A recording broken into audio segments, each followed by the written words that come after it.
2 years now, and on 4 separate occasions, the We the People Foundation has sponsored meetings in Washington, D.C.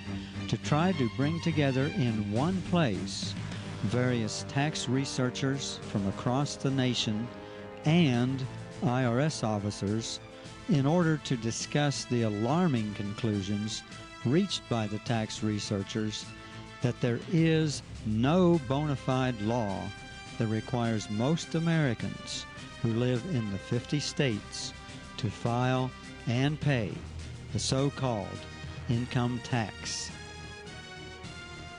Each meeting has seen the tax researchers come to Washington from across the nation, but has also seen the IRS officials refuse to attend those meetings where they would have had the opportunity to show the law that proved where the tax researchers were wrong.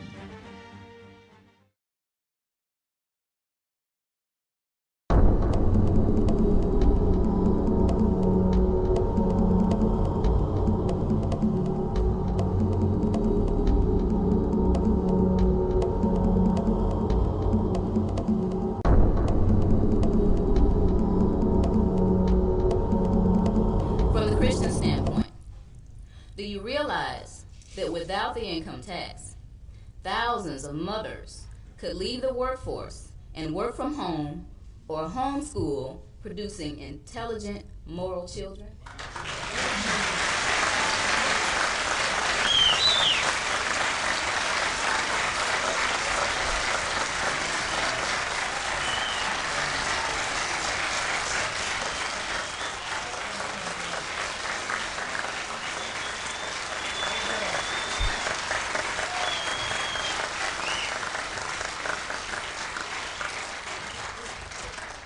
Without the income tax, do you realize how many ministries could develop and thrive, aiding poverty, drug addiction, homelessness, and teen pregnancy without government strings attached?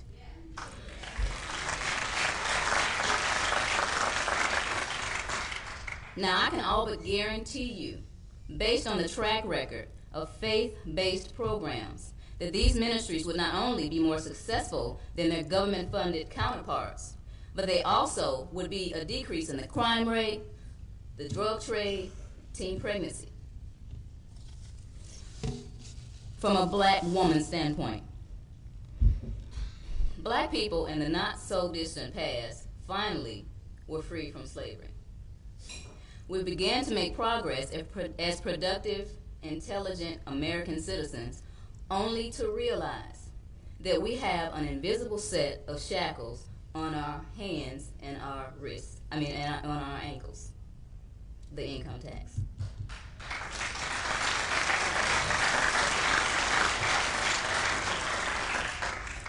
And right now, I challenge Kwasi Mfume of the NAACP, Al Sharpton, Jesse Jackson, Louis Farrakhan, the Concerned Black Clergy, the Congressional Black Caucus, Joseph Lowry, and Martin Luther King III of the SCLC, to stop concentrating on racial division and get your CPAs, your attorneys, and your membership to research the legality of this invisible shackle.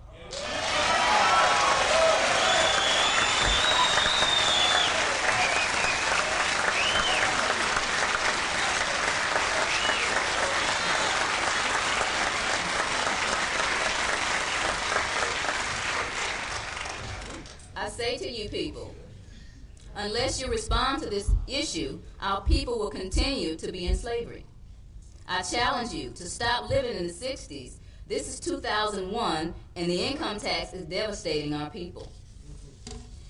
There was just a foreclosure on my street on Friday as I went to the airport. The marshals were putting stuff out on the front of somebody's house. This is devastating. I challenge you, when you find the truth behind the income tax, don't sit on the fence. The income tax is destroying our people. Don't hide behind your positions or your prestige. Take a stand. In closing, I'll say this. It appears to me that this is a black and white issue, but there are those that are hiding behind shades of gray. They're calling us tax cheats. They're calling us fanatics. They're calling us weirdos. Now, you can call me fanatic. You can call me a weirdo. You can call me a kook. You can call me bad. You can call me dingy. You can call me Bozo the Clown. I don't care what you call me. But I have one question, and I challenge the media to ask it along with me and stop just quoting rhetoric. Where is the law? Show me the law.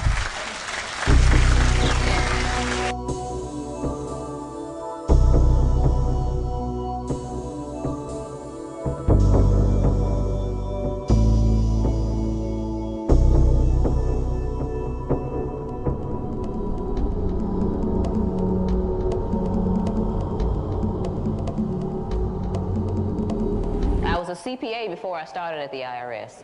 I started at the IRS in 1988. Any Internal Revenue agents in here? Any FBI agents in here? Anybody? Go ahead, stand up. I like to talk to you guys. I like to educate you. But in 88, I started at the IRS. I was there. I started off as a revenue agent.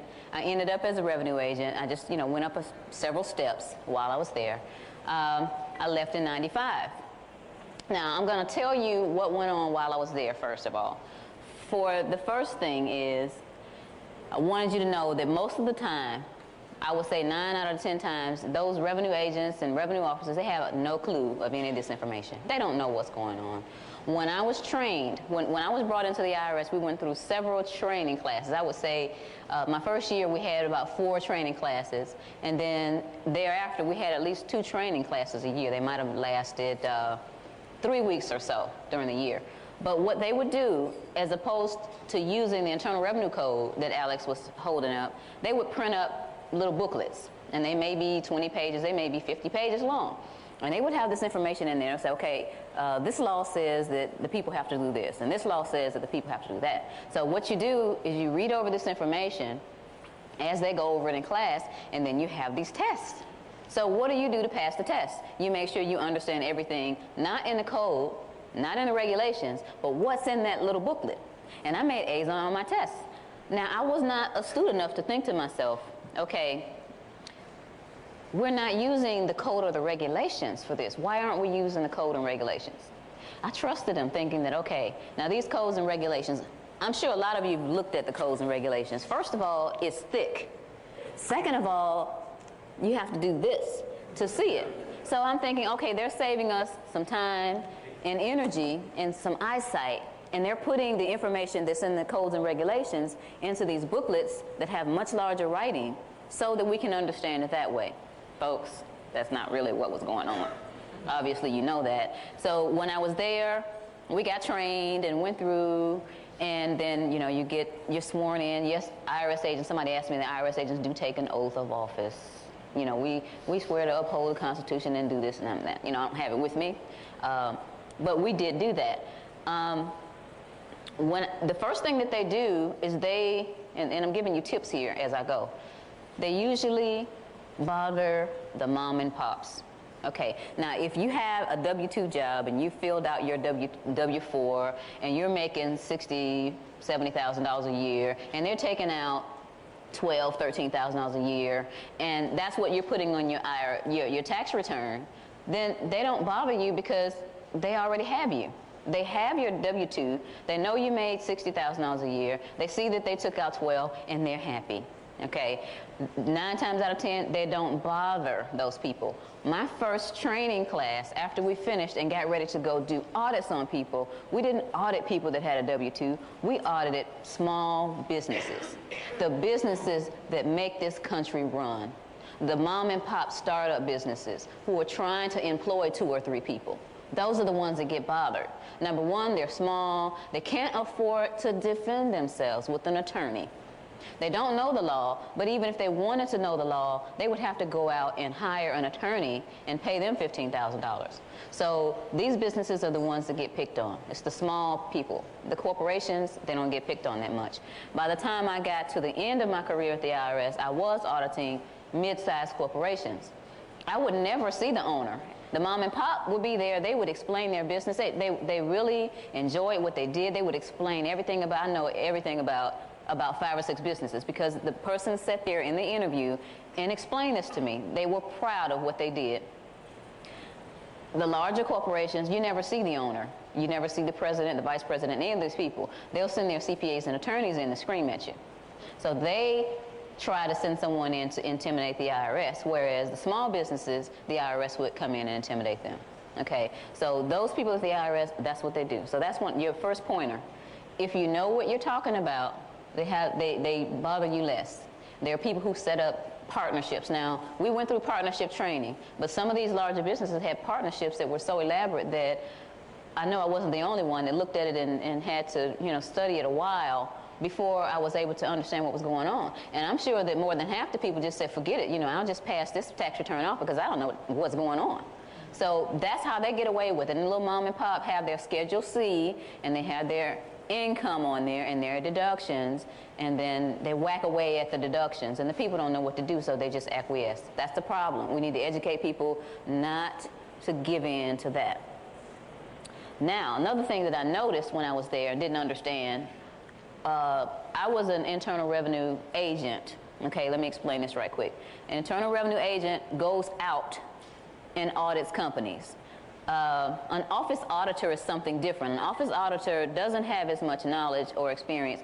They have people come into the IRS office after someone else has looked at the tax return and pick at your deductions, your charitable contributions. You got to prove this $1,500.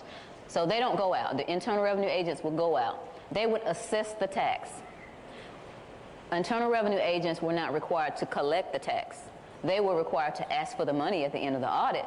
But if the person didn't have the money, then they just wrote it up, had them sign that they owe X amount of dollars, and they went away. Then over here you have the collections officer, the revenue officer, or collections person. They would get this report that says that John Doe's company owes $20,000. They will go out and try to collect it and put him on a payment plan. Now, back to the internal revenue agent. If there was a case that was considered fraudulent, where maybe there were drugs involved or lots and lots of unreported income, it wouldn't go to the collections when it was over. It would go to the criminal investigation division. There, somebody like Joe Bannister would take all the work that I did and then take it to the person and read them their rights. They didn't work the case up. The revenue officer, the revenue agent worked up the case. So I was the one who supposedly knew all these laws and went into these people with this information.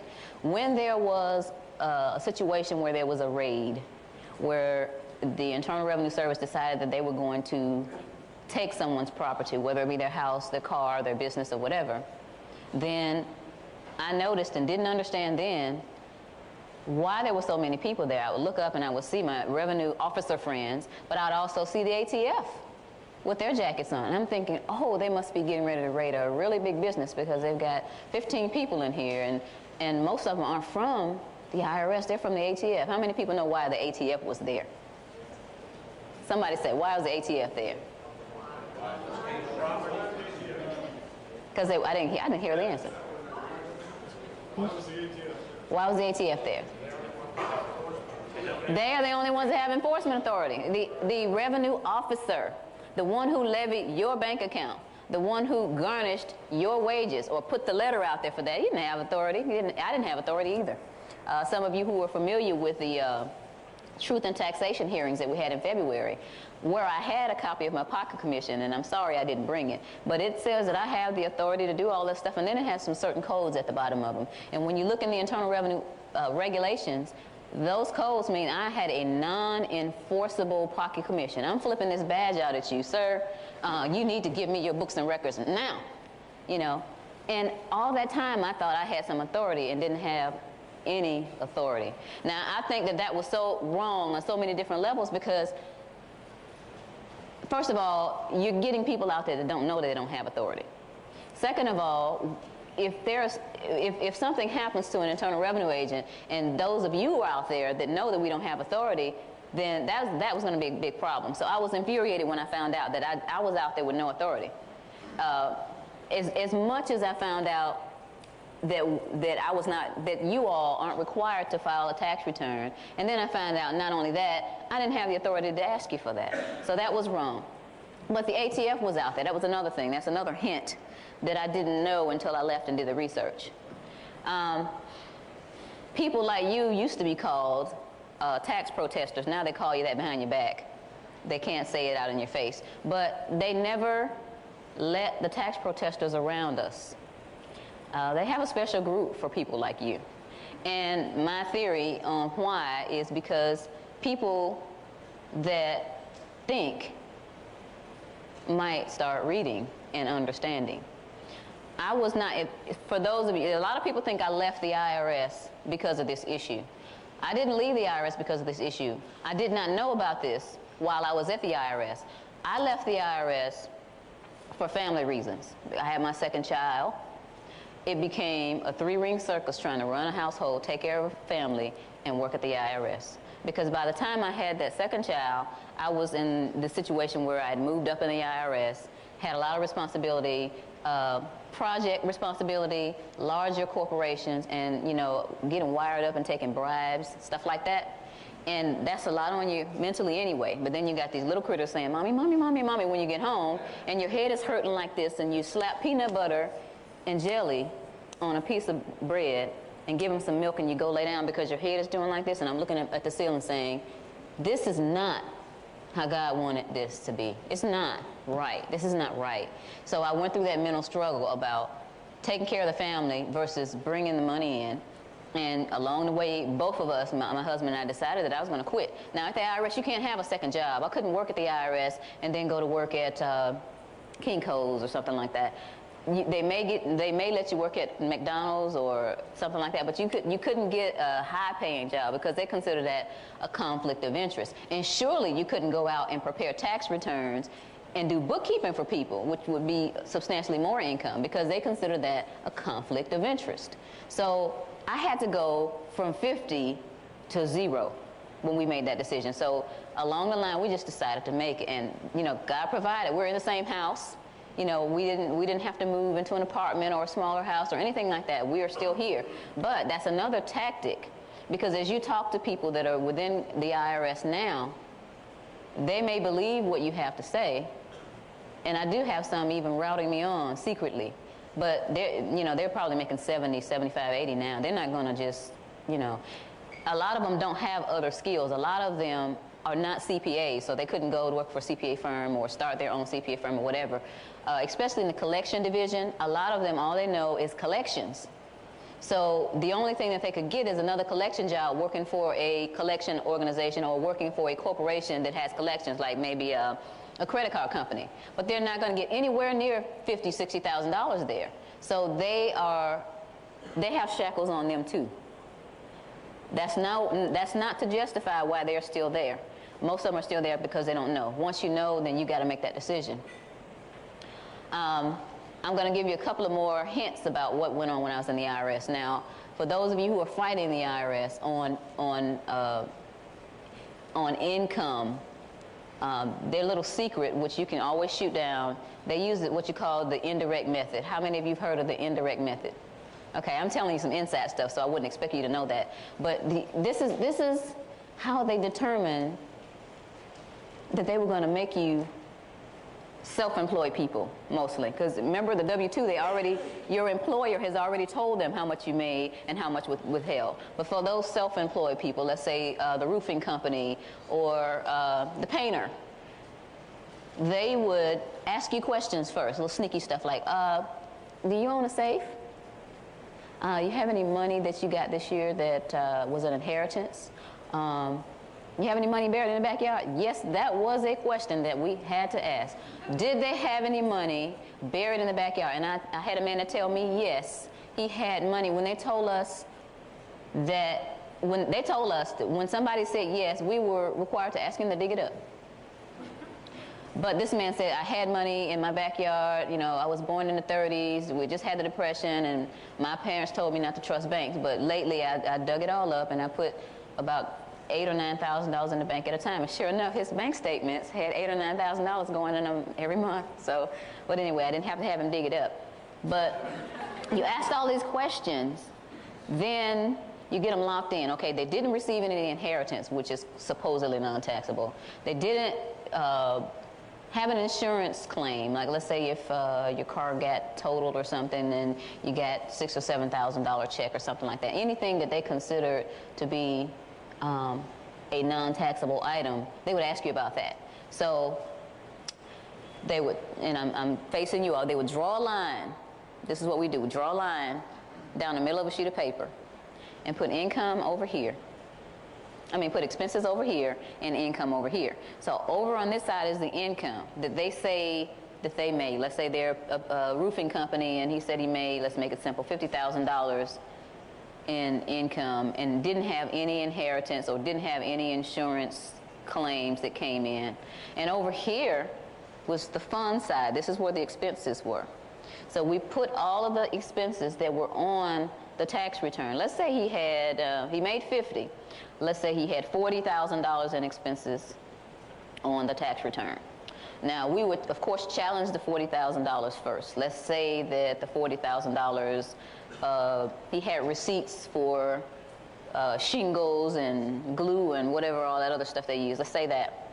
But on that side, we would also start being nosy. What kind of car is he driving? What kind of house does he have? Does he have a new roof on his own house? And that column with the expenses may have been $100,000. So I had to ask, sir, you put that you made $50,000 on this tax return, but this year you spent $100,000. Where's the other 50? And that would intimidate people, because even if they had a legitimate excuse for it, they would just get scared. And again, I tell you, always, never back down from a challenge. So a lot of the cases that I had, I got the people to sign off that they owed this money because they could not explain to me why they had 50 over here in the income column and they spent $100,000. It could have been something as simple as the income that you included over here is not just my W-2. You looked at my bank accounts and you put money on there that you saw in my bank account beyond 50, but all that was transfers between bank accounts. But it's a fear. Now, the IRS is 99% bluff. People are so scared that they don't stand up to the challenge. Now, I did have one guy that owned a nightclub, and he, every year his tax return, the net that he put on there was like between $300 and $500. But he lived in a $270,000 home. He drove a nice car, a nice large car. So as a revenue agent, I went out to the car dealership to find out how much the car was worth. I saw some receipts from a jewelry store. I went to the jewelry store and picked up the receipt where he bought his wife all these diamonds and stuff. And when I put the income over there, after his deductions, I put the $300 and some odd dollars over there and maybe $10,000 more, and he had $300,000 in expenses that year. Then that case went over to the criminal investigation division because it was just too far off, that kind of thing. So when they use these indirect methods to figure out how much money you made, they're just getting them out of thin air. I could have put anything on that side. I could have just, put anything over there. They like my cases because I documented everything that I put on there, but they just make up stuff. For those of you who are self-employed, don't ever back down to anything like that. For the, they came out right before I left with some guidelines to audit certain industries or what do they call it, MSSP, Market Specialization Program or something like that. They had a guide on ministers, and they would tell you how to audit a minister. When I was at the IRS, somehow I ended up being in charge of something called a preacher project. Got an audit that was a preacher and someone had ratted on him. You know that 1-800 number they have where people call and rat on people, or they rat on preachers too for whatever different reason. So at some point I ended up, make a long story short, for all the calls or letters that came in to the IRS concerning the preachers in Georgia, they came to me, and I had to read through all this stuff and see, I don't care who he's sleeping with, I don't care what he's smoking. I have to see if there's anything where he's making money and not putting on his tax return. So with those, I went through those, And I was even coordinated with people in Salt Lake City and all this stuff like that. Then they have them on the beauticians. Any beauticians in here? They got to the point where they were figuring out how much shampoo you bought. And per ounces of shampoo, they would figure out how many heads you washed. And then they would assign a dollar value, because they ask you in the interview, well, how much did you charge for a washing set? And you say, well, that's $25. So they would say, okay, she normally what people would do is they'll put their expenses on there, but they wouldn't put all the income. So that's what the IRS is looking for. They're looking for you to put all of your expenses on a tax return for you filers, and not all your income. So they want to work back into your income by figuring out, by the expenses that you put on the tax return, how much income you really made. So they would say, okay, she bought X amount of ounces of shampoo this year, and we're going to multiply that. You know, this amount of ounces of shampoo can wash this many heads. So we're going to multiply this many, and they get away with it, because this is what they call something that has been statistically proven, just like all this other stuff, statistically proven. And they use that, and they said, well, you know, we've got this book, and it tells us how much you how much you charge. You told us how much you charge. It tells us how much shampoo you use per head, and you bought this amount of shampoo. So you underreported your income by $27,000. And people say, you know they did, and say, oh, okay. You know, so they never challenge them. They never challenge them. Now, I left the IRS in 1995. That decision that I had to make based on my Christian faith was that I'm supposed to be my husband's helpmeet, and I'm supposed to be my mother's children. I am not supposed to be the Gestapo queen. So that was that. I left the IRS in 95. We were broke in 95. We were broke in 96, and by the end of 97, I decided that I was going to have to start something. So being a CPA, I started doing taxes. Right when I left, I built up the tax practice. And remember I told you I worked with the preachers. I was auditing a lot of preachers my last 2.5 years there. When I left the IRS, I decided, you know, as a Christian, I think I should go out and tell these people how to stay out of trouble. So I started doing seminars, helping the ministers to not get in trouble, showing them what they shouldn't do and everything that they should avoid, and telling them about cases that I had so they can avoid, you know, having to deal with the IRS. So by 99, 2000, the ministers were coming to me saying, you know, I have some parishioners that came to me and said that we're really not liable for the income tax. Now, these were my prize clients. So I said to myself, I really need to do some research on this, because I started hearing it in 99 also, but I just was too busy doing other stuff to research it. But when the ministers came to me, I started saying, okay, I need to research this at some point. Still had it on the back burner because I had some other things going on. And then, how many of you are familiar with We the People Foundation? Okay. The first ad that I was aware of came out in the USA Today in July of 2000. And one of my ministers called and said that there's one of my parishioners, and she just has some stuff she just really, really wants to talk to you about. Can I give you her telephone number? So I said, sure. Well, can the minister give the girl my number? The girl called me, and she asked me point blank, are we or are we not supposed to file taxes? Now, I hadn't done any research, and I didn't tell her, oh, you know you better file. We've been filing taxes for 88 years. I didn't tell her that. I said, well, you know, you want the canned answer or do you want the real answer? And she said, I want the real answer. And I said, well, I haven't done any research, but, you know, there's a lot of evidence out there that evidently is floating around that says we're not. And then she lit up and started telling me. She talked to me for an hour.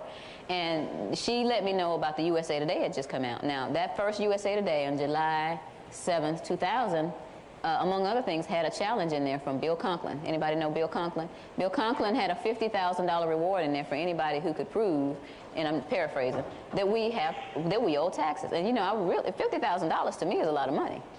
And I kept my codes and regulations from the IRS. I had them on my shelf. I could see them from my desk. I said, okay, what I'm going to do is I'm going to set aside 3 or 4 days to write this man up maybe a 15-page paper on where in the law it says that we have to pay taxes. I'm going to get this $50,000. I'm going to pay off this car I bought my husband for his birthday. I'm going to pay off the Visa bill. I mean, that's the type person I am. When I make a decision, I make a decision. So I said, okay, I'm going to put everything aside. I'm going to do this research. Now, 2 days later, I was doing like this. You know, because as I was using the real codes and regulations that we never looked at when I was at the IRS, I started seeing some strange things in there, some inconsistencies and some double talk and some triple talk and a lot of legalese. And I said, wait a minute, I am not able to prove this man wrong after 2 days. So I put it down, maybe a couple of days, and I got back into it. And then maybe after 2 weeks, I discovered this thing is a big hoax. And I started to do a lot of research. I started sucking up everything I could see. And I heard about Joe Bannister through the We the People paper. Joe Bannister was a criminal investigation agent for the IRS that had left. So I said, well, he speaks my language. If he has anything to say, if he's written a book or whatever, then I'll be able to understand it because he probably wrote it in the form, you know, the IRS stuff. So I got a hold to his website. On his website, wanted to order a couple of his books. I always order 2 of everything. For some reason or another, I keep one for myself and make sure I give it to somebody else. I wrote him a $44 check, $20 each for the book, and shipping. And about maybe a week and a half later, I got a phone call. He said, hello, I'm Joe Bannister. And after I picked myself off the floor, I decided to give you a call. Because within that check, I had, I'm a real, I guess my motto has been, based on my training from my parents, come big or stay home. Once I realized that this was a fraud, I immediately started telling people about it. And I wanted to get crowds of people together, all my friends and relatives. So I invited them to, not necessarily a seminar, but a meeting that I was going to tell them what my new discovery was. And I wrapped those checks up in there. I wrapped the check up in the flyer so that he would know who I am, ex-IRS agent CPA. So he knew immediately when he opened up the envelope that I was an ex-IRS agent and a CPA. So we talked on the phone for a long time, and that's how I got to meet Joe Bannister. He's my CPA, and I'm his CPA. So if Joe Bannister has a problem in California, I'm on a plane. That's where we've got to be. We've got to stick together. We've got to stick together as a group because, number one, you all know that there's power in numbers. Number two, he can't be out there on his own. You know, they'll try to shoot him down, but he's by himself. But if there are 50 of us out there, then they're going to be a little bit more careful about what they do, and they're going to be afraid. So that's how I started rolling with this information. I'm still in research mode. I don't have a lot of time to do research, but as much as I can get away with, I do, because my children are still preteens, and I am first a wife and a mother before all of this. So that's what happened. You know, the Bible says a lot of things, and for those of you who don't want to hear about the Bible, I'm not going to be long with it, but that's what I go by. My father always taught me to be the best at what you're going to do and be it all the way. If you're going to be a prostitute, be the best prostitute out there. And yes, he did say that. My father did say that to me. So I learned that if I was going to get into something, I was going to get into it. Okay, so as I became a Christian and started reading, all this stuff started kicking in about my responsibilities, and then, you know, that made the decision easier to leave the IRS. And for those of you who've talked to your Christian friends about this issue, and they'll bring up 2 issues to me. Number one, they'll say, well, the Bible says, give unto Caesar what is Caesar's. Okay, my response to that was, this ain't Caesar's. Okay?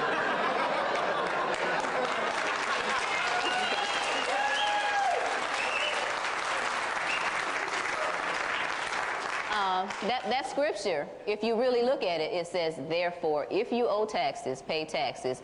If you owe tribute, pay tribute. That if is there, and I don't owe it. And then the other one is, oh, you know, we're supposed to submit to authority, and they're the authorities, and we're supposed to, you know what? If you read it right, you're supposed to submit to godly authority. Okay? Oh, well, I don't see it like that. Okay, so where did Paul write most of the epistles? Where was he when he wrote them? Why was he in prison?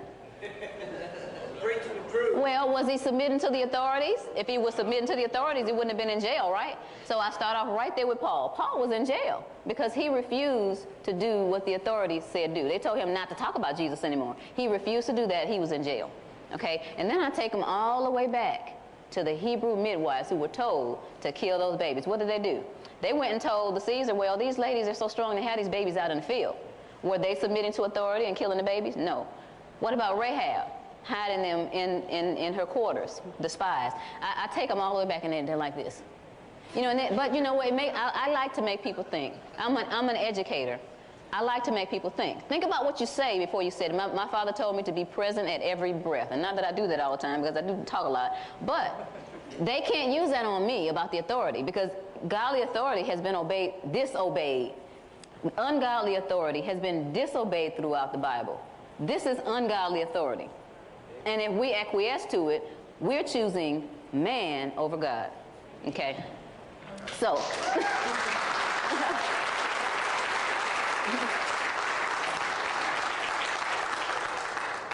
let's talk about where we are now. I'm going to talk a little bit about We the People Foundation.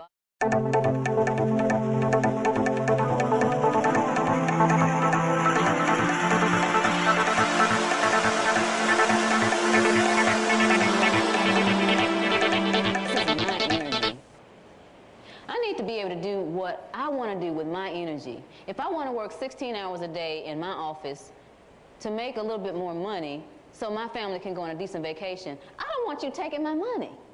So what am I going to do about it? Am I going to sit there and complain? Don't complain to me. That's one of the things. I have a low tolerance for ignorance. And my dad always taught me, if you don't like where you are at point A, go to point B. Don't sit at point A and complain about it. So people who complain, I just shut them down right then. Don't complain about, oh, all this taxes. There's something you can do about it. Oh, what can I do about it? And when I explain to them, then they don't want to deal with that. They want to continue to live in fear. Just shake the dust off your feet. Educate those who are interested in doing something about it. You know, 9 times out of 10, it's that small business owner who the IRS is trying to suck everything out of, federal taxes, state taxes, the self-employment tax and all. That's where you should start as far as your education is concerned. Those who feel like they have something to lose. Because if you got a W-2 and they're already taking 12 out, you're really not seeing it. But if you have to write a $12,000 check at the end of the year, then you're more apt to start paying attention to people like us, right? That's what I'm thinking.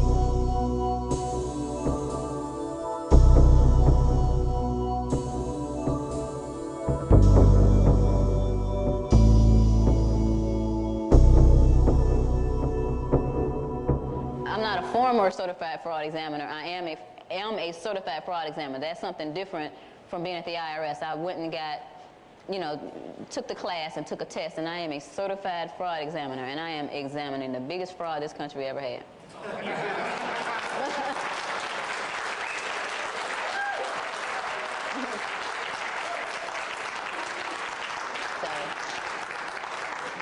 I've always had these radars that go up, when I hear problems.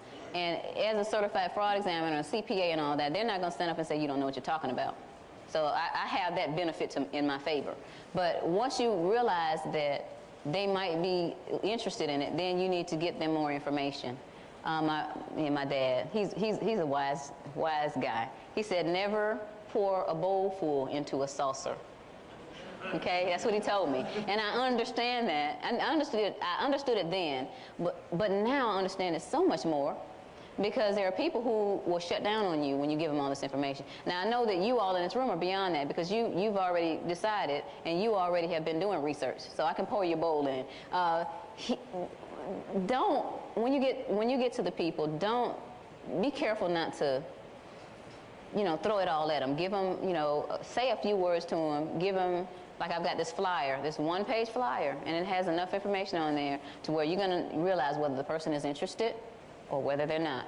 And don't spend any time with those who aren't interested, because you'll experience burnout. And I almost experienced burnout and realized that I need to concentrate on people who are already interested and those who don't know about it that have influence. The ministers, I'm back to the ministers again. I'm in the process of trying to get meetings with some of the ministers that are in the Atlanta area. I live in Stone Mountain, Georgia. It's about 18 miles east of Atlanta. It's a suburb of Atlanta. And right now I'm trying to get a meeting with one, but believing that I can get a meeting with these guys through somebody at their church or either another pastor to let them know what's going on. Some of them have recently made the decision to relinquish their 501c3. Which, that gives government control over the church. They're starting to understand. Now, the group of pastors that I'm trying to deal with are those who understand what's going on. Then you got this other group with the SCLC and all that. They just Jesse Jackson type, Al Sharpton type. I don't have time to deal with that right now, But those who believe that this word is true, they gotta make a decision. They've got to make a decision. So I'm working on those. My family members strongly support me, even though they still file a tax return. You know, I don't have a problem with men. For a lot of men I know, their wives are scared to death. It's a security thing, okay? They might believe you, honey, I believe you, but I am so scared, okay? I try to talk to the wives and let them know that you're gambling with your children's lives if you don't get with your husband. If you have kids, if you don't, you got nieces and nephews or somebody's little life that you have some kind of influence over. You need to do something about it because, see, my children right now are 9 and 11. And 50 years ago, when the tax rate was 3%, if I had jumped in and said, we got to do something now, people, because if we don't do something in 50 years, the tax rate is going to be over 50%. That includes the federal taxes, the state taxes, the ad valorem tax, the gas tax, the car tax, the cigarette tax, all that. We're going to have this problem. They would have locked me up in what we call Georgia Regional. You probably called it the loony bin. They would have locked me up because I'm running around here ranting and raving about the tax rate being 50% not too long from now. Well, let's fast forward. The tax rate is over 50%. Okay, let's go forward more. Who's to say that in 20 or even less years from now, my children are not going to be working 40 hours a week or more and receiving a stipend from the government? Can anybody say that won't happen? Can anybody say that my children won't be more in servitude than I am right now, 15 years from now? I can't let that happen. I can't go to sleep knowing that we've come from 3% to 52% and do nothing about it. Because the more you give them, the more they're going to take. Our founding fathers and, even Frederick Douglass, I found I incense a lot of people because I make you get out of your comfort zone. And I found some quotes and put them on the political action board. I'm also the political director at my church. I used to be the state director for a group called the Network of Politically Active Christians. As a matter of fact, the first time I ever came to Dallas, I came with that group to a conference. But I have a board, just a bulletin board, and I post information on there. I usually post whatever I want to post on there. And my pastor is one of those who actually let me stand up in front of the whole church and tell them about this stuff. I have that kind of pastor. I really do. And, the pastors that are around him and his friends are the ones I'm trying to get to right now. But I scare people with this information.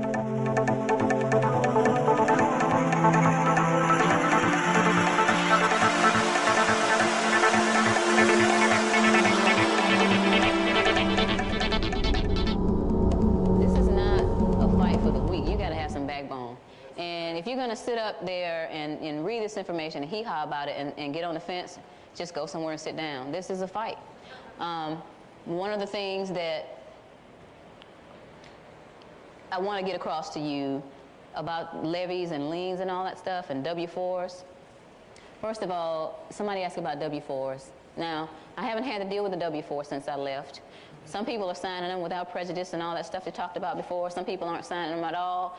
The bottom line that I have to say to you about W-4s is if you are there for a fight, then you're going to have to fight. If you have an employer that is teachable and you bring to this employer the law concerning the W-4 and withholding being for the non-resident aliens and all that, you're going to find out whether or not they're going to obey the law or whether they're going to be afraid of the IRS. So you have to make a decision if they're going to be afraid of the IRS. Am I willing to go further with this, or am I going to acquiesce to some kind of a compromise? I'm not telling you what to do. Some people end up being fired because they refuse to fill it out, or they refuse to fill it out with anything but exempt. So it's up to the person. Am I willing to get fired and go find another job because this idiot will not listen to me? Some people have been threatened with a lawsuit. They called the IRS. One guy called the IRS. It was an employer that was given this information. He called the IRS and says, hey, this employee, this is the one I sent you the exempt W-4, and you sent it back saying I have to withhold at the single zero rate, and now he's showing me this information saying that I'm not supposed to do this stuff. And, you know, and he says he's going to sue me if I take his money out. Are you going to defend me? And the IRS, of course, told him, no, they're not going to defend him. So the guy said, okay. And then he stopped withholding on the guy. So it all depends on the employer. And I'm talking about not just the employer, but all the people who are responsible for whatever outlets the IRS is using to get your money. They need to be educated. The bank manager, the bank president. If you go in and educate these people, be nice to them. Hi, sir. My name is Sherry Jackson, and I've had an account here since I was 11. When my mother was a DeKalb County social worker, she started my account. I was 11 years old. It was a savings account, and then as I got older and got a job, I opened up a checking account here, and I've always had my accounts here. My first 2 cars that I financed here. And I wanted to let you know something. Here's some information I want to go over with you. This is a notice of levy. The IRS sends these things out. You may have seen one before floating around in here, but I want to let you know this is a notice of levy. This isn't a levy. And see, the real levy applies here. It says it applies to, you know, federal government employees, and some of these people that are at the bank aren't, you know, that you're getting these notices of levy, they aren't government employees. And also, it's a notice of levy. A real levy, you have to have signed by a judge, and no. So I'm just letting you know, if you get one of these notices of levy with my name on it, I would suggest that you not freeze my bank account or take any money, because I'll sue you personally and I'll sue the bank. I'm going to leave this information with you, sir, so you can go over it. If you have any questions, here's my card, so you can give me a call and I can give you further information and I can educate you more. But I just want to let you know that what you're getting from the IRS is not valid.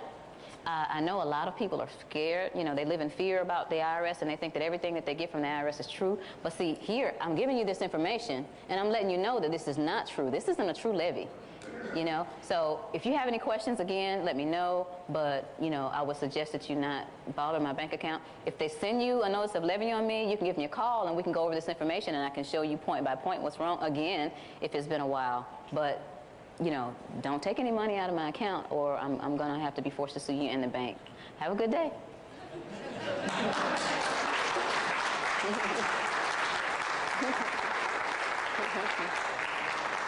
And, you know, that's for anybody that the IRS uses, because the IRS never seizes anything.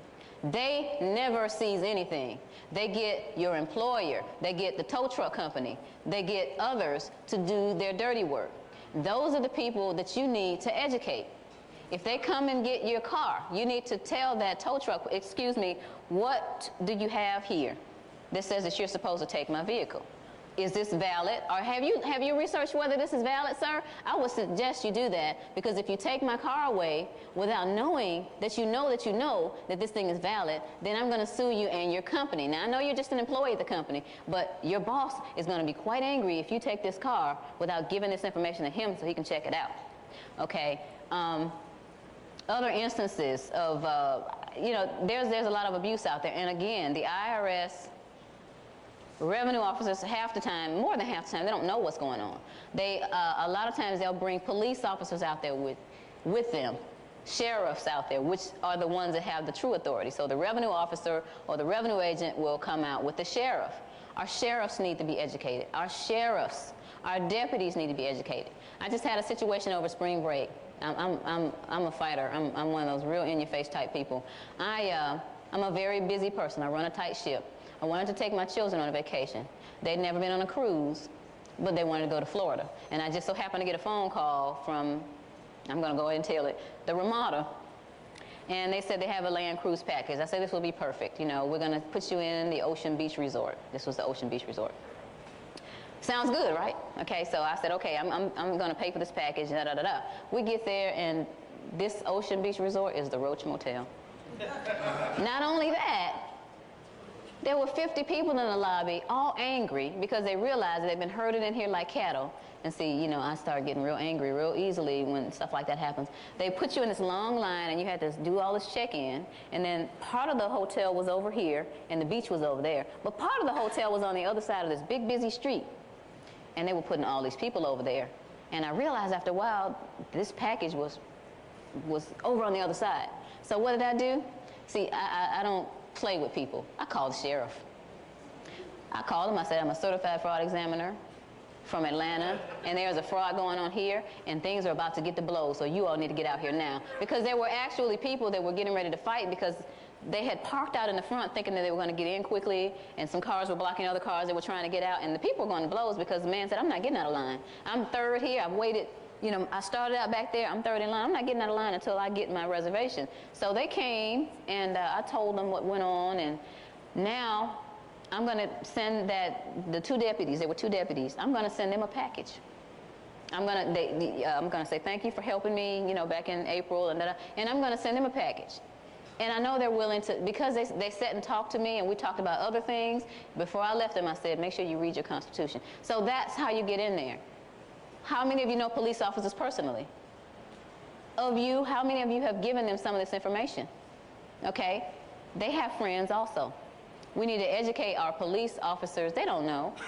Educate our sheriff's departments, the deputy sheriffs, the police officers, anybody that you think in the end is going to have some influence. And even those people who are naysayers or might, you know, say you're crazy, what if they're on a jury one day and somebody's put on trial for failure to file a tax return or something like that? They're going to know that there's something going on. They're going to remember you. So at least give them some information.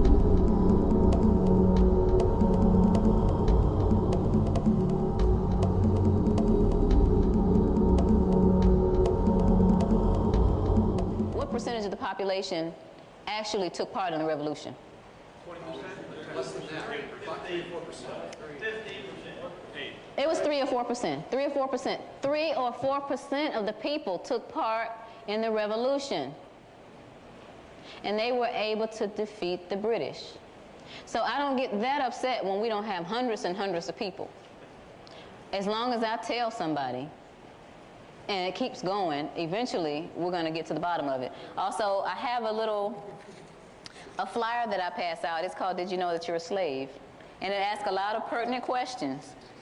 And at the bottom it gives some websites. Now, a lot of people might approach you. You know, a lot of people that are novice at this, they're going to get in their mind when you first come up, oh, all that person wants is some money. They want you to buy something from them. But this little article gives websites. It says, I'm not asking for any money. I'm not telling you to go out and buy anything. Do your own research on these websites. So they don't have that excuse against you. And the other one is for professionals, or so-called professionals, the people who do taxes and that kind of thing. A $300 reward for them. Now, Bill Conklin has a $50,000 reward. This group has a $300,000. There are lots of rewards out there, but this is just one that I had, a one-pager, because I like to give one-people pages. Remember about not pouring the bowl full into the saucer? So I like to give people one-pagers, and it's a challenge to those CPAs, and I've had to use it a couple of times because they automatically will say, what is wrong with you? You know, we're supposed to, you know, pay taxes, and da-da-da. I said, wait a minute, here. Here's this $300,000 reward. Now, you go out and prove that we have to pay taxes and file an income tax return, and I won't even ask you to share the money with me. I'll rejoice with you, as a matter of fact. And since it's true that we have to pay, it should be easier than winning the lottery, right? So what are you waiting on? And, you know, they'll, you know, that kind of thing. I just, you know, they'll go away. They won't say anything else about it. But, you know, in the back of my mind, I think they are thinking about this kind of thing. And now this is the biggest announcement. This is the biggest announcement. How many of you heard of Larkin Rose? Larkin Rose has just come out with a video. How many of you have seen Larkin Rose's video? The video is superb. A 15-year-old will be able to understand who is truly liable for the income tax. It's done in computagenics. How many of you know about the VeggieTales? Okay. It's a kiddie thing. It's done like the VeggieTales, and the little people move around, and the IRS agent is trying to get the money, and he got this smile on his face thinking he's getting the money, but after Larkin explains everything, he gets this big frown and walks off. But you know what? He did it simply. He didn't sound like a raving lunatic, although he is monotone. Please do not eat a big dinner and then put this video in. But you know, with us who are already understanding, you know, you're going to be so excited when you see this video.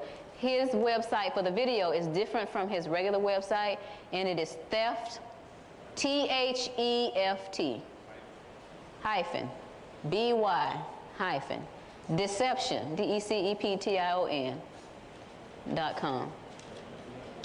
Theftbydeception.com. I think it's $20. I ordered over 20 of them. I have none left.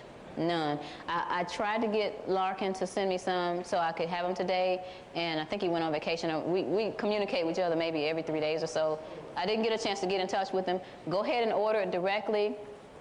If you have people that, you know, some people don't like to give free information out. I just so happen to know that certain people aren't going to buy it, but they'll look at it. I had a class with, who's from Tennessee? Okay.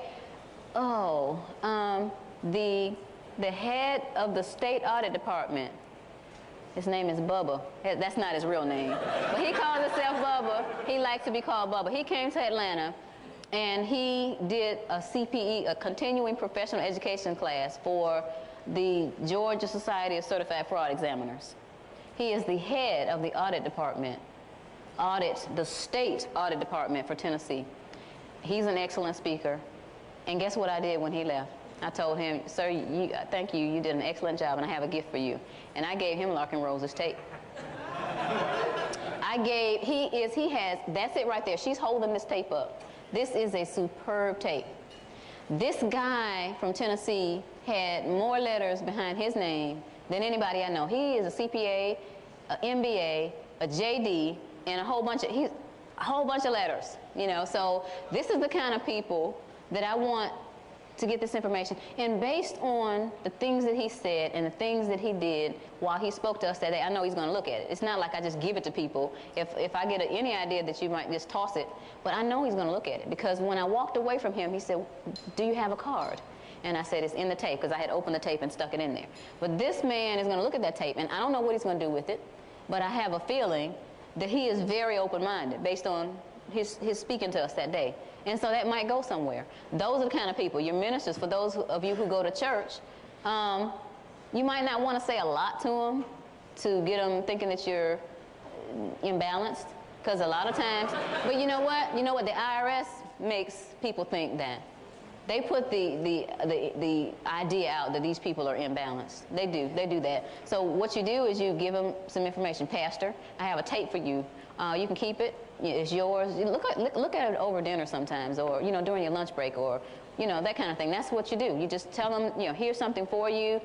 You know, they might not want to go to Blockbuster that night. They might not be a movie type person, but just tell them this is an educational tape. I want you to look at it. Or I need your opinion on this. For those of you who know accountants and whatnot, I need your opinion on this. Can you look at this for me? You can keep it as long as you want. You can keep it for good. That's how you get people interested. Getting people educated, those of you are here are probably out of your comfort zone in that area. But I think, and I'm getting ready to get down to the bottom with you here. How many of you invited somebody here today?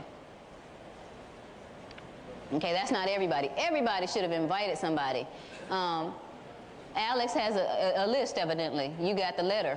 You should have made 20 copies of that letter and given it to other people so that they could be here to hear what's really going on. Now, and I'm getting ready to get racial with you. How many of you know somebody of a different race that you think might be interested in this? Okay. This issue is a racially unifying issue. Now, y'all know you all obviously know how I feel about Jesse Jackson and Al Sharpton. They are publicity whores, and every time there is a racial issue, now I know, let me say this, I don't know what Al Sharpton's done, but I know, you know, back in the 60s, Jesse did some good things, you know, and there were some good things that may have been done. But right now, anytime there's something racial coming up, okay, then he's in the camera, and Al Sharpton and all those. And 30 years of welfare, 30 years of handouts, and I don't see much progress. I'm sorry, I just don't, okay? Some of these people are doing good, some of them have done good, but right now, the issue is we need to be getting together. Remember that divide and conquer? It's working.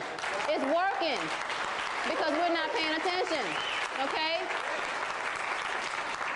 And remember what I said? They call Clarence Uncle Tom. Clarence Thomas Uncle Tom. I don't know anything about him, but you can't call the kettle black. The pot can't call the kettle black. So when they're approached about these issues, which I'm not sure if all of them have, but I have personally approached one of them, not those two, but one of these people, these so-called black leaders about it, they are scared to death of this stuff. So if you're going to get in the camera and tell, you know, the media that this stuff happened, why can't you get over here and say, okay, look, this issue is racially unifying. We're all slaves. We're all in this. These people at the top up here, they don't care what color you are. They don't care. The people who are pulling the strings don't care. You know, they just want to screw everybody. So why can't we get together on this issue? Do you know how the other countries would look at this if we all got together on this issue? So I'm admonishing you to go tell somebody of, you know, they could be Oriental. I know there's probably a lot of Hispanics in Texas, but don't just stay within your group. Go outside of your group and try to influence some people. And you believe it or not, you know, when I grew up in the church, the people are they're moral people. They believe, they have a belief system, okay? They may be a little bit fearful, but I think that they'll be easier to influence if you come to them with some information. You can use my name, you can use my face, or whatever, but let's get out there and try to get people involved, because a lot of times when I go to meetings, you know, it's maybe one or two, there may be one or two people from a different race and all that, but we got to get this thing together, because what's going to happen is when we come at this thing locking hands over an issue that's affecting all of us, this thing is gonna implode on itself. It's going to implode. Another thing that was brought up in one of the conversations that I had with somebody at the back is about our education system. Briefly, in order to influence, what was it that Hitler said? Let me control the textbooks and I'll control Germany. Do you all know that there are certain textbooks that we have right now with 8 pages about Marilyn Monroe and 2 or 3 pages about the Founding Fathers? This is all by design. Okay, so our children are coming into the government schools and they're going through the 12th grade and they're not learning how to read based on the scores. They're not learning how to write. They're not learning adding, subtracting, multiplying, and dividing. They're learning cultural diversity and all these other things. And we're not going to see those that pull the strings have this design. Now, they're influencing us this way, but in order for them to have the minimal resistance with our youth is to start teaching them when they get into school. So they can be drones. How many of you seen the Star Wars? Those things come out. You know, that's what they're creating here. And I know I'm not the first one to say this, and I probably won't be the last, but I wouldn't have my kids in the government schools. Now, my kids are in private Christian school. I tried homeschooling for a couple of weeks at one point. I am not graced to homeschool because I have 2 strong-willed children, and it didn't work out. But some of you can homeschool, and if I had to dig ditches, people, I'd rather dig ditches than have my kids in the government school. Am I done? Oh, no, ma'am. Okay, no, I would rather dig ditches than have my kids in the government school. So if it comes to the point where I'm not making enough money to keep them in there, then I'm going to dig ditches. I'll work at McDonald's. I'll go to Burger King. I'll do whatever. But they are not going to government schools. And I suggest that you tell your children, those of you who are grandparents, and your friends, and explain to them that they need to protect our kids. And right now, they're drones, and they're coming up, and they're gonna tell you that you are the one that's wrong.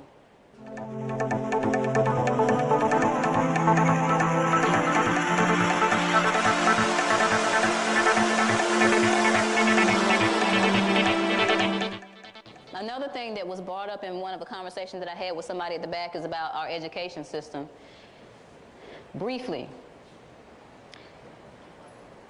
in order to influence, what was it that Hitler said? Let me control the textbooks and I'll control Germany.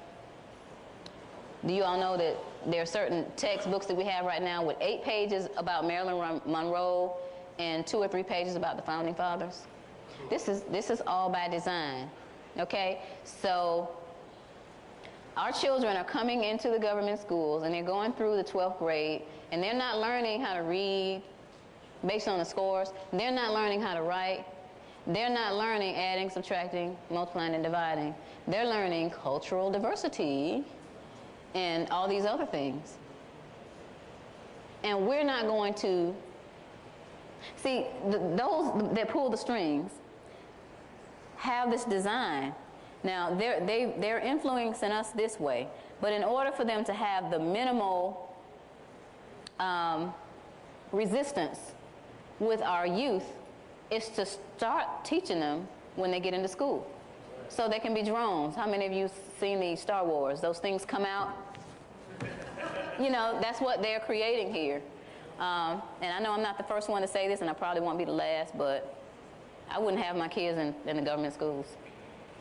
Now, my kids are in private Christian school. I tried homeschooling for a couple of weeks at one point. I am not graced to homeschool because I have 2 strong-willed children, and it didn't work out. But some of you can homeschool, and if I had to dig ditches, people, I'd rather dig ditches than have my kids in the government school. Am I done? Oh, no, ma'am. Okay, Yeah. I would rather dig ditches than have my kids in the government school. So if it comes to the point where I'm not making enough money to keep them in there, then I'm going to dig ditches. I'll work at McDonald's. I'll go to Burger King. I'll do whatever. But they are not going to government schools. And I suggest that you tell your children, those of you who are grandparents, and your friends, and explain to them that they need to protect our kids. And right now, they're drones, and they're coming up, and they're gonna tell you that you are the one that's wrong.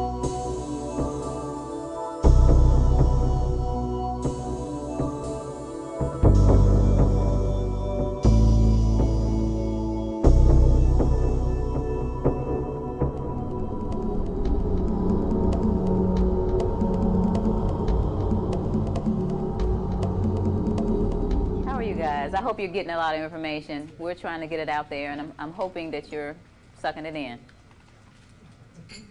We are. Where are the other ones? Okay. I had a little plan here, but they're not with the program. I wanted you to know, of course you know I'm Sherry Jackson, and this is my daughter Raina. I have a son somewhere around, but I wanted them up here for now for an example, and I'm gonna let her go back to the room, but I wanted to say first of all that this is why I do what I do.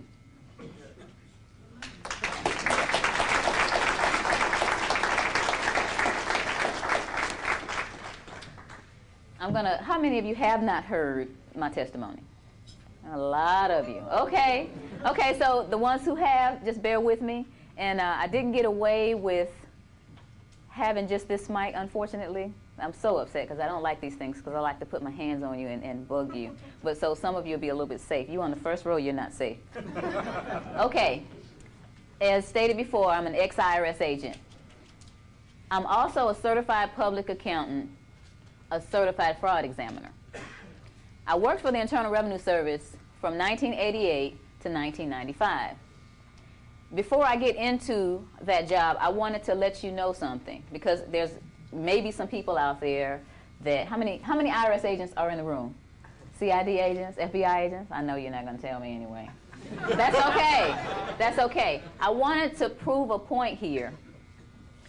A lot of people run around saying that people like us are kooks. Well, they can't say that about everybody, but they might say, well, those 3, that John Turner and that Joe Bannister and that Sherry Jackson, they're just disgruntled ex-employees. They're just, they'll pass it off. But I wanted to show you, Joe and John came all the way from California, and I'm sure that they have these too. I wanted to put it on the record that we excelled. Joe Bannister was at the top of his class. I'm sure John Turner got accolades. Here, I started at the IRS in 1988, and I got the fraud award. I became the fraud queen almost off the bat.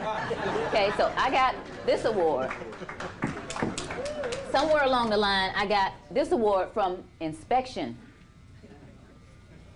And these are just the ones that I put on the walls. I have little ones. This one comes from the Internal Revenue Service Commissioner, the commissioner to me. So nobody can say that Sherry Jackson, John Turner, or Joe Bannister were disgruntled employees. For the record.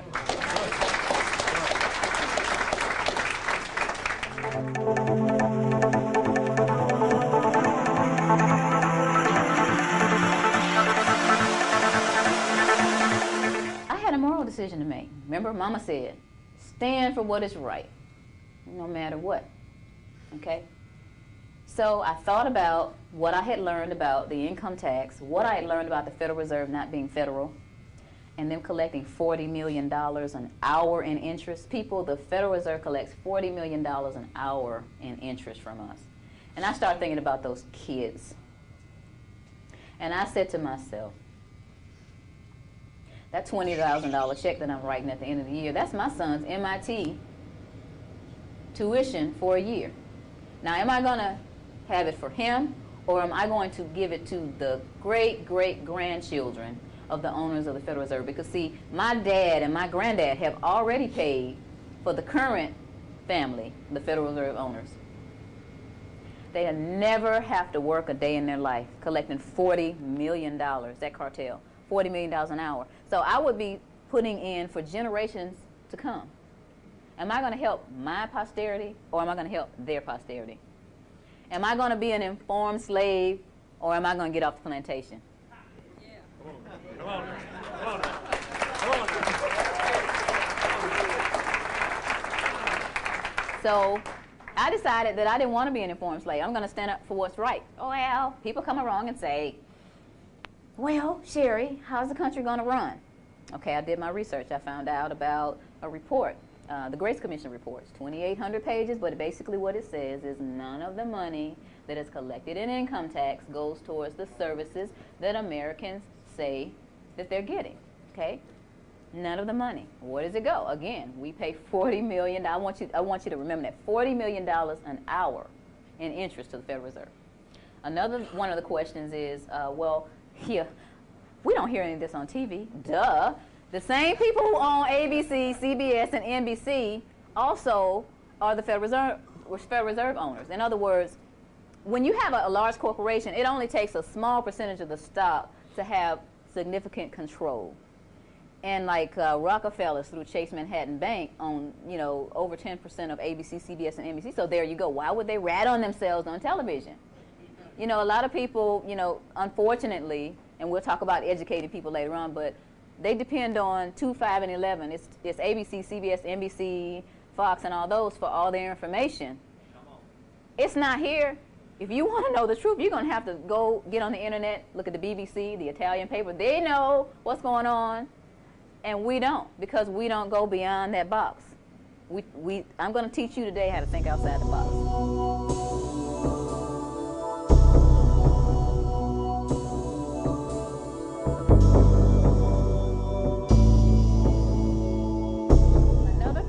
A lot of people say, well, aren't you afraid they're going to take your stuff, they're going to take your house, they're going to take your car, they're going to, whatever. And I think God had me in place at the IRS, so I wouldn't be afraid of them, because I'm not afraid of them. When I come into the IRS for whatever reason, they want to say, who are you here to see?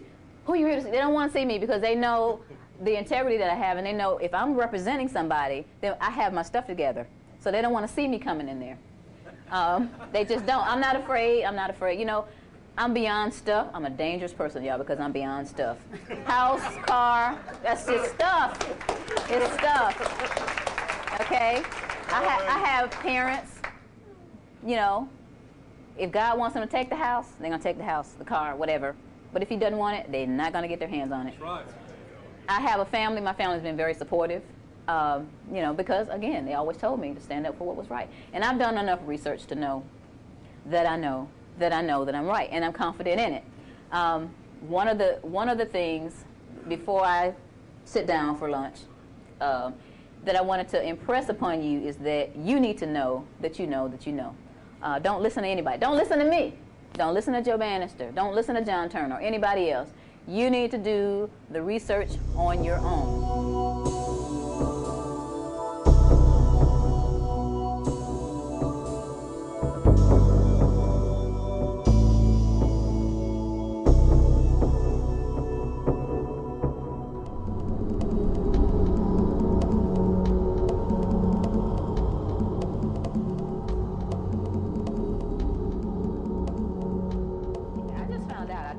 When I was at the IRS. Here is a little copy of the little badge that I used to have. I have my little special case with the Internal Revenue Service, Department of Treasury on it, and my little picture, and I flip this out. You've got to give me your books and records. You've got to give me your bank accounts. You've got to give me your credit card statements. And flip it out, and people, they'll do that. And I go to the courthouse, and I flip it out, and the people at the courthouse will run around and get me what I want and all this power and all of that. And somebody emailed me some information one day since I've been gone. This was from the Internal Revenue Manual. And I'm not going to go into a lot of detail, but it tells you about this thing called the Pocket Commission.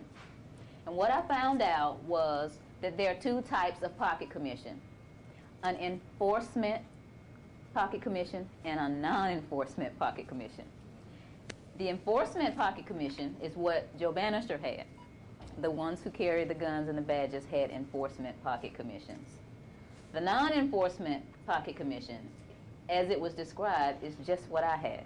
This little thing here with my picture in it, it says the name of the revenue agent or revenue officer, it was me and John, whose signature and picture appear above, is duly commissioned as Internal Revenue Agent or officer, and has authority to perform all duties conferred upon such officers under all laws and regulations administered by the Internal Revenue Service, including the authority to investigate and to require and receive information as to all matters relating to such laws and regulations. Then it has the commissioner's signature, district director's signature, and some numbers down here.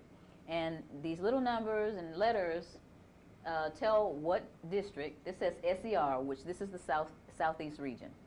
And then it ends in A. That A means administrative. So I was out there on the front line flipping this thing around with no authority whatsoever. Remember that. This is part of education.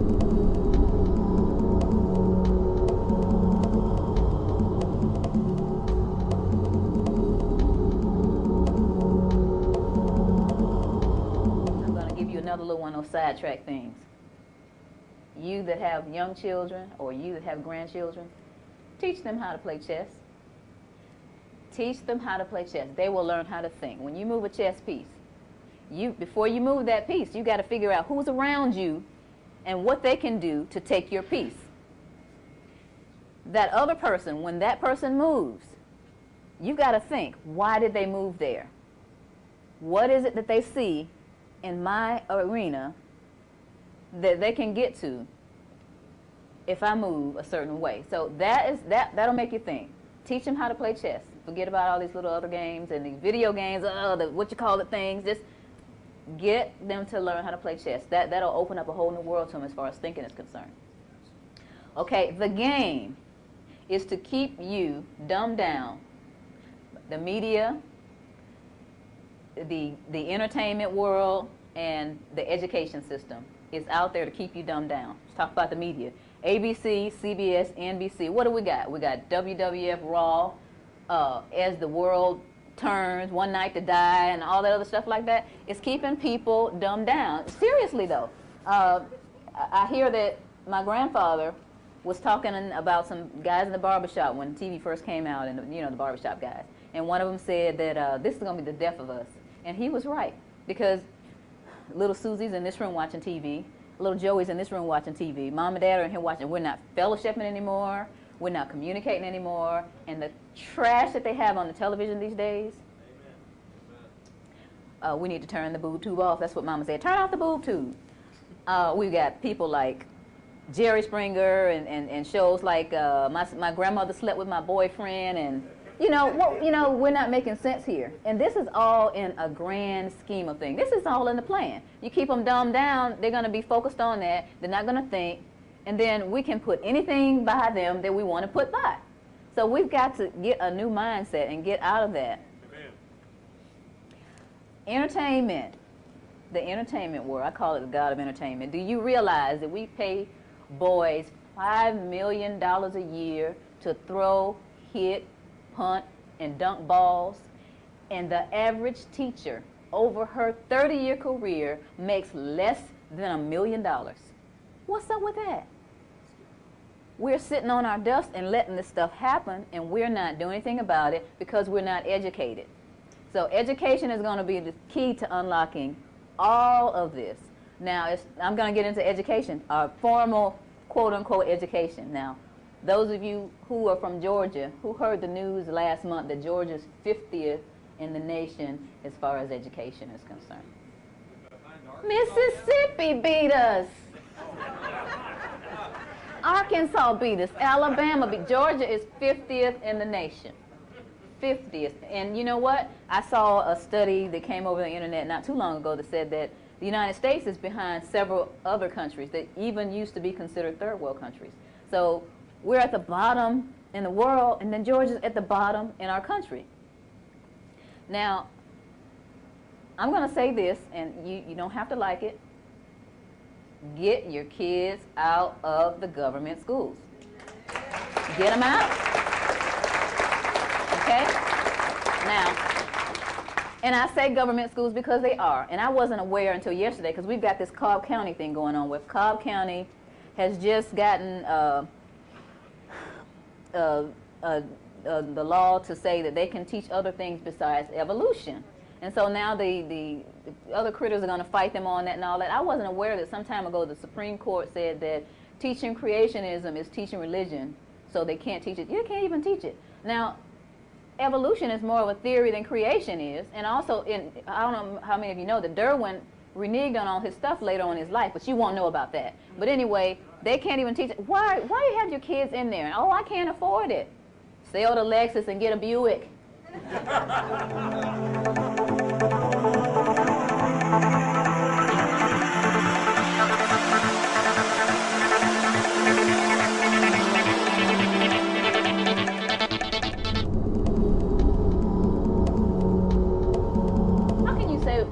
You're the parent or the grandparent, you're in charge of education. The school has them, 6-7 hours a day, and then it's time to go to bed about 8 or 9 o'clock. So between that time, you got to eat and have homework. So somebody else is raising them. So in order for us to get our freedoms and liberties back, we've got to take back over the education of our kids.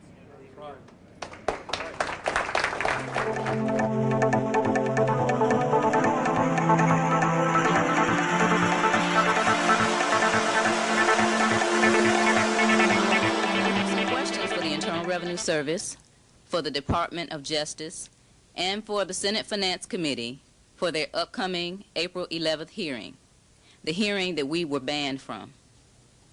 I want to know why a private, unauditable banking organization, the Federal Reserve, is in charge of the money supply, using the IRS as bouncers to strong-arm anyone who opposes the club, using unauthorized revenue agents to collect $40 million an hour in interest from hard-working Americans.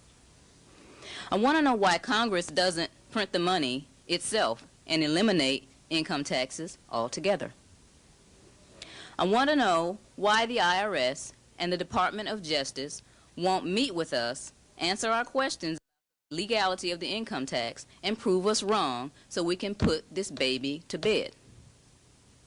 I want to know how the IRS can demand over 30% of my hard-earned money when God only requires 10%. I want to know why the media has blacked out coverage of all intelligent debate and discussion on the income tax while focusing on people in trouble for arguments that are not on point to the truth. I want to know why you continue to think the American people are not paying attention to this issue. As of April 3rd, 2002, CNN reported that over half the American citizens had not filed a 2001 tax return. Americans are not stupid. The sleeping giant is waking up. I want to know what Constitution the Congress and the courts are following.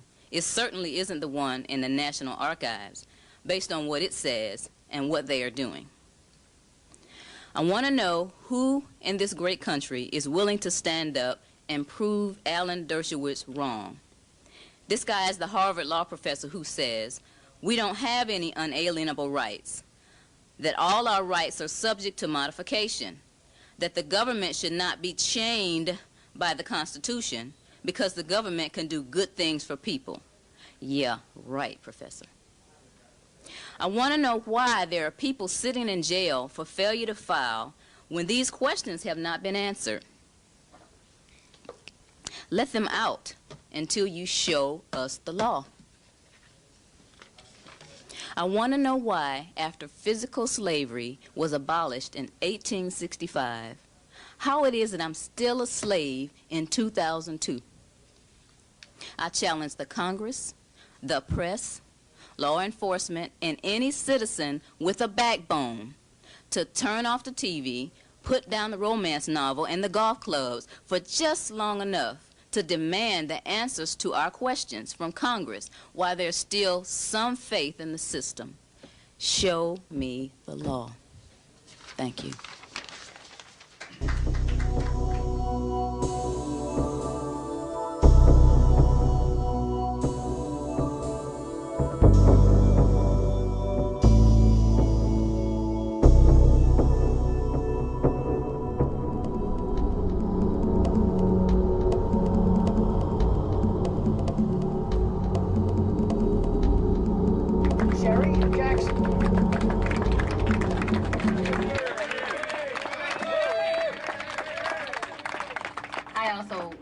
Everybody for coming out.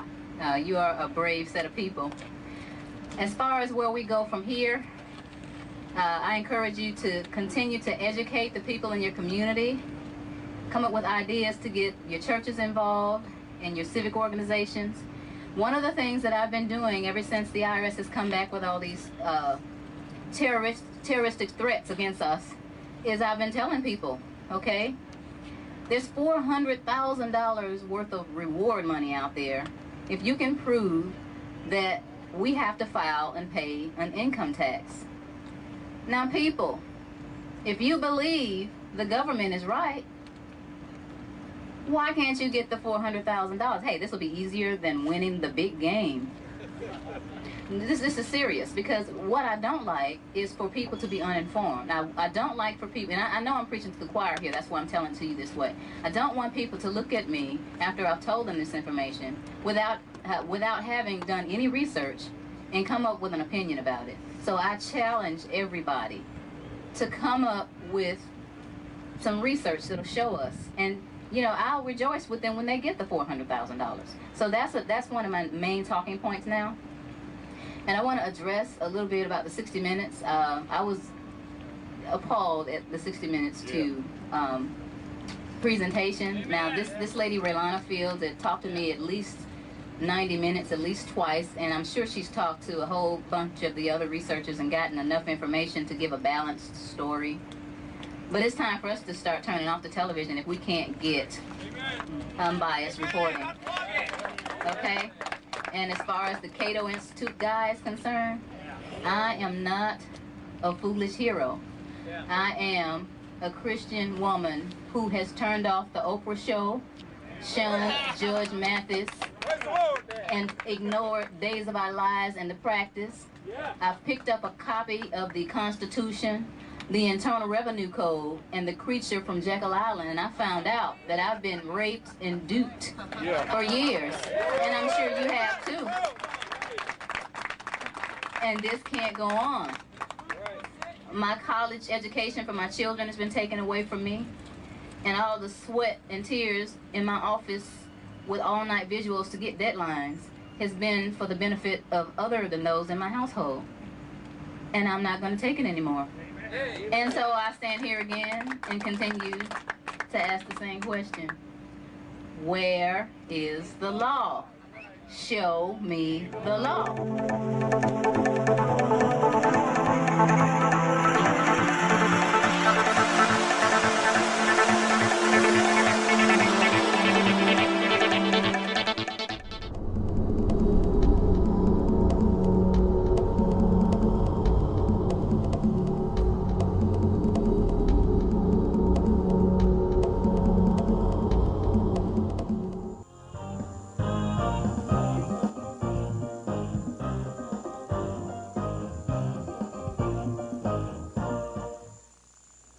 my name is Sherry Peel Jackson, for those who weren't here yesterday.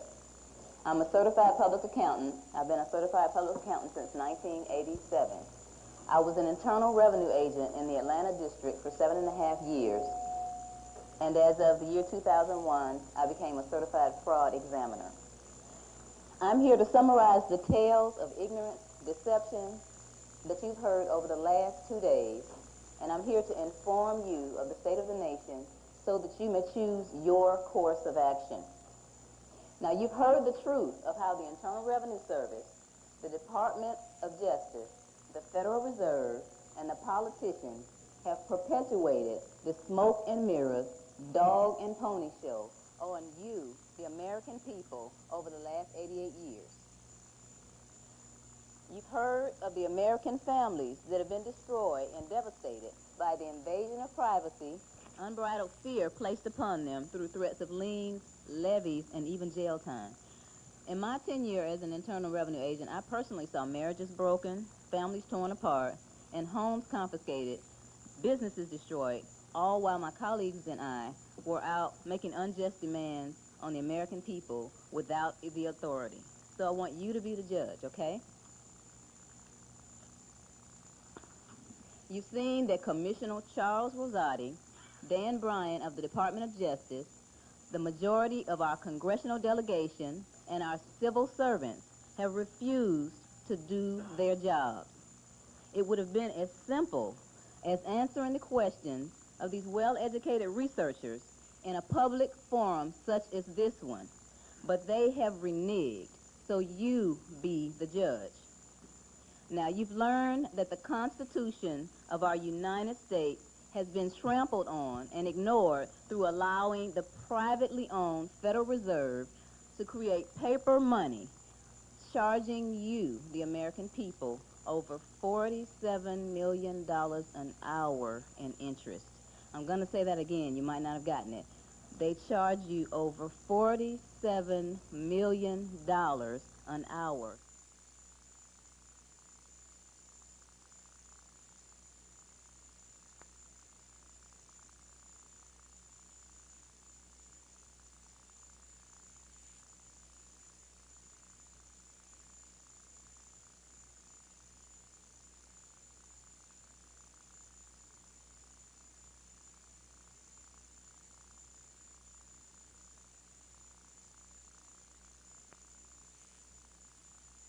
And that is money coming from the mouths of your children and the college education funds of your grandchildren. All the while, the children and the grandchildren and the great-grandchildren of the Federal Reserve owners never have to work a day in their lives, and that is wrong on so many different levels, people. It is so wrong. And let me tell you, as a black woman, I am keenly aware of the history of slavery. But did you know and do you understand that we're all slaves under this system? Do you understand that the media and Hollywood play a part in keeping American people so fixated on Ally McBeal and WWF SmackDown and Moesha and The Practice that we don't take the time to read The Creature from Jekyll Island, study the Internal Revenue Code, and read our own Constitution?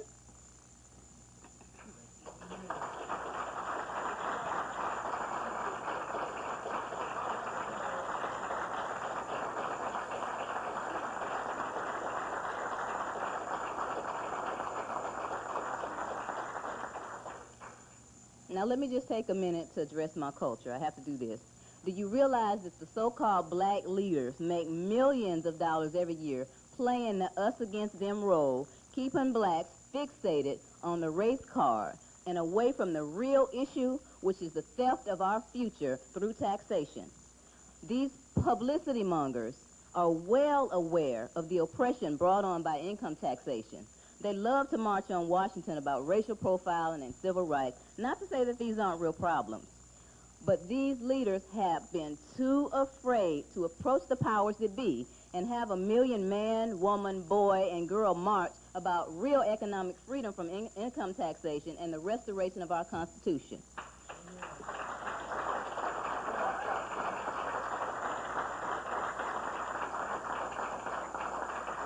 And they have the nerve to call Clarence Thomas and Uncle Tom. Also, There's been a lot of talk lately about reparations. I had some people come in here from Alabama, and they wanted to know about this reparations thing. But know this, if all Americans were able to keep the money withheld from their paychecks every year, that money would be able to get them to homeschool, to be debt-free, to build businesses and boost the economy, save for college and retirement, and yes, even buy that 40 acres and a mule. So you be the judge.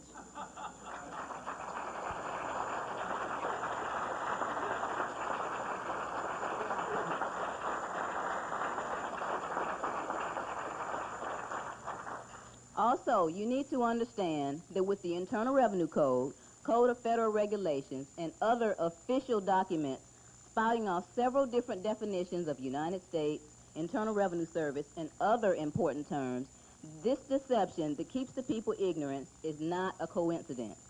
The writers of the code use semantics and legalese to make us think that we were required to pay an income tax and file an income tax return. Former IRS Commissioner Shirley Peterson even stated that, and I quote, 8 decades of amendments to the code have produced a virtually impenetrable maze. The rules are unintelligible to most citizens. The rules are equally mysterious to many government employees who are charged with administering and enforcing the law, end quote. Now, this fraud was strung together by people like the former president that said, it depends on what your definition of is. And it depends on what your definition of sex is. Now, this particular incident showed us that definitions are very important to politicians and to lawyers, and no word is meaningless. For example, it does depend on what the definition of source is. The opposition, in an attempt to keep the sheeple in the flock, will scoff at us and encourage unaware Americans to ridicule those of us who have become informed, saying, these people just don't want to pay their fair share. Now, we already learned from a speech by former Federal Reserve Chairman Beardsley Ruml that this country doesn't need income taxes for revenue. This money is collected from our sweat and tears and is used to perpetuate redistribution of wealth, among other things.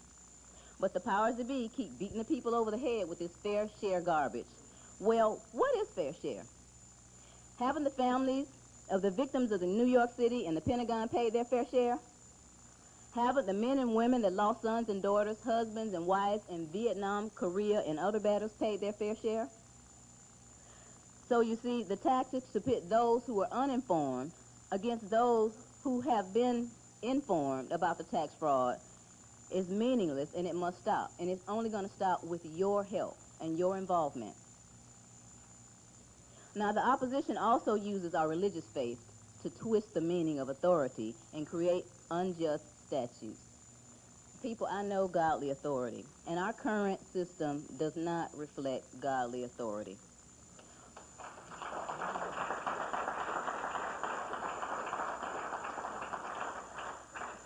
Many of our past and present religious leaders have been jailed for questioning authority. They've been beaten, starved, and even killed for their faith and their defiance of injustice. And I have a question for you, people of America. Is what you're living for worth dying for? Are you willing to take a stand? It's your choice, and it's time to make that choice.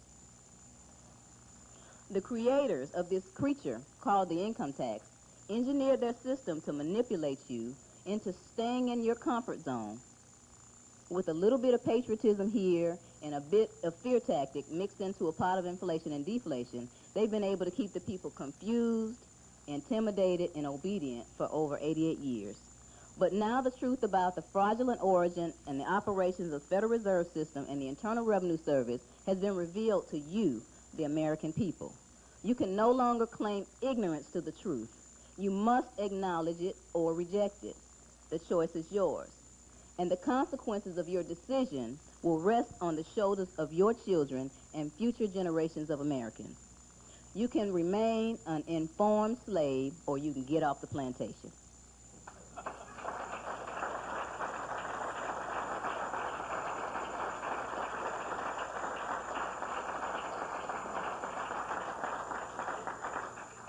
You can remain engrossed in fear, or you can take a stand like Patrick Henry, who shouted, okay. You can stay hypnotized by As the World Turns and The Guiding Light, or you can turn off the boob tube, read this Constitution, and go ask your elected representatives why they refuse to follow it. Remember, these elected representatives are sworn to uphold and defend the Constitution. And remember that each of these elected representatives has pledged to serve our country first, not a political party, and not certain privileged and special interest groups, but you, the American people. There are public servants.